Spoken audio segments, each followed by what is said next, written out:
अस्सलाम वालेकुम students, hope you are doing well. Accounting circle के चैनल के ऊपर खुशामदीद। स्टूडेंट, आज का जो हमारा लेक्चर है इसके अंदर हम अक्रूवल अकाउंटिंग कॉन्सेप्ट और एडजस्टिंग एंट्रीज का पार्ट करेंगे और इसके अंदर डिफरेंट क्वेश्चंस को आपके लिए लेकर आएंगे। और इसके लिए जो मैं बुक यूज करूंगा जब या क्वेश्चन यूज करूंगा वो फाइनेंशियल अकाउंटिंग बाय किमल वेगांट कीसो के 7th addition international student version का होगा। तो आज के पहले क्वेश्चन के अंदर हमारे पास कुछ अक्रूवल कॉन्सेप्ट हैं। तो मैं पहले आपसे थोड़ा सा अक्रूवल अकाउंटिंग कॉन्सेप्ट डिस्कस करूंगा कि वो होता क्या है। देखें, अक्रूवल बेसिस ऑफ अकाउंटिंग जो होता है ना, वो रेवेन्यूज और एक्सपेंसेस को रिकॉर्ड करने का एक तरीका होता है। किस तरीके से कि अगर इस अप्रोच में होता क्या है, बेसिकली आप ये समझें, आप रिकॉर्ड किसको करते हैं? रेवेन्यूज को, यानी कि जब वो अर्न्ड हो जाए, ठीक है ना, अर्न्ड हो जाए, और एक्सपेंसेस को जबकि वो इनकर्ड हो जाए। सही है ना। तो इस अप्रोच में आपकी बैलेंस शीट जो है उस पर इंपैक्ट आता है, जहां आपके रिसीवेबल्स और पेबल रिकॉर्ड किए जाते हैं in the absence of an associated cash receipt और कैश पेमेंट रिस्पेक्टिवली। क्या मुराद इससे कि अक्रूवल बेसिस ऑफ अकाउंटिंग कहता है कि भाई आपने अगर सर्विस दे दी तो आपका रेवेन्यू हो गया, भले आपने कैश रिसीव किया हो या ना किया हो। आपने कोई एक्सपेंस किया, वो आपका एक्सपेंस हो गया, भले आपने उसकी पेमेंट की हो या ना की हो। इसको कहते हैं अक्रूवल अकाउंटिंग कॉन्सेप्ट, ठीक है ना। तो जो कि अक्रूड, अनपेड, आउटस्टैंडिंग एक्सपेंसेस या इनकम वगैरह होती हैं।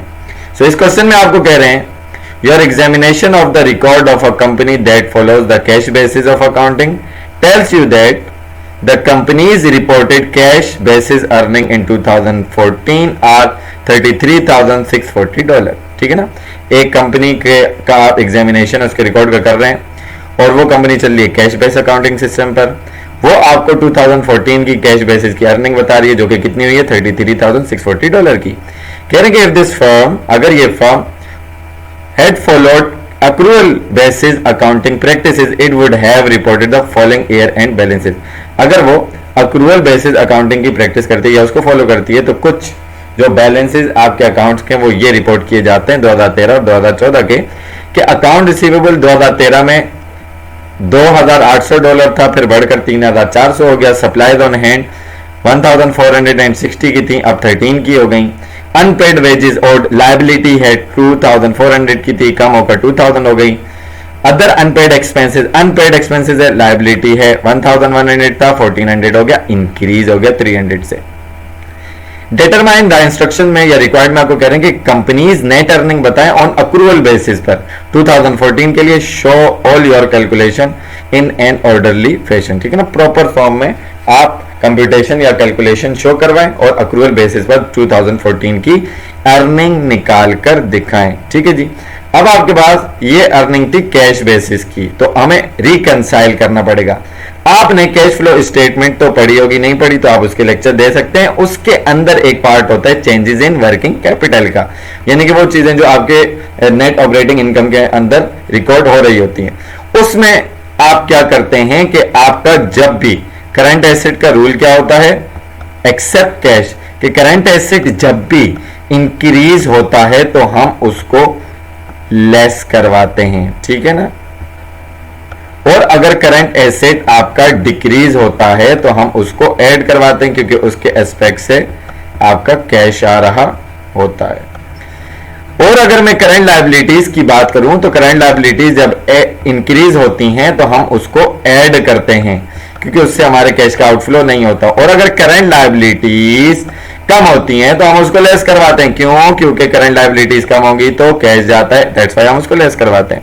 सो इन दिस सिचुएशन हम क्या करेंगे कि रिवर्स वर्किंग करेंगे, यानी कि अगर करंट एसेट आपका इंक्रीज हो रहा है तो हम उसको ऐड करेंगे। ठीक है जी, रिवर्स वर्किंग में।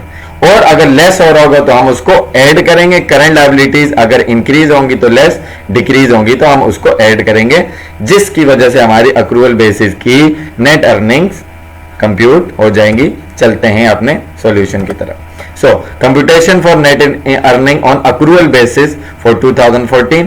देखिए net cash from operating activities आपके पास कितना आया था, $33,640। इसमें एडजस्टमेंट करेंगे किसकी, to reconcile net cash provided by operating activities to net income.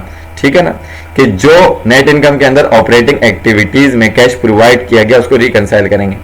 देखें आपका अकाउंट रिसीवेबल इंक्रीज हुआ था, 2800 था, 3400 हुआ, इसका मतलब उधार बढ़ गया अक्रूवल बेसिस। ठीक है ना, यानी कि आपने सर्विसेज दे दी, पैसा रिसीव नहीं किया, तो आप उसको क्या करवा दोगे, 600 को ऐड करवा दोगे।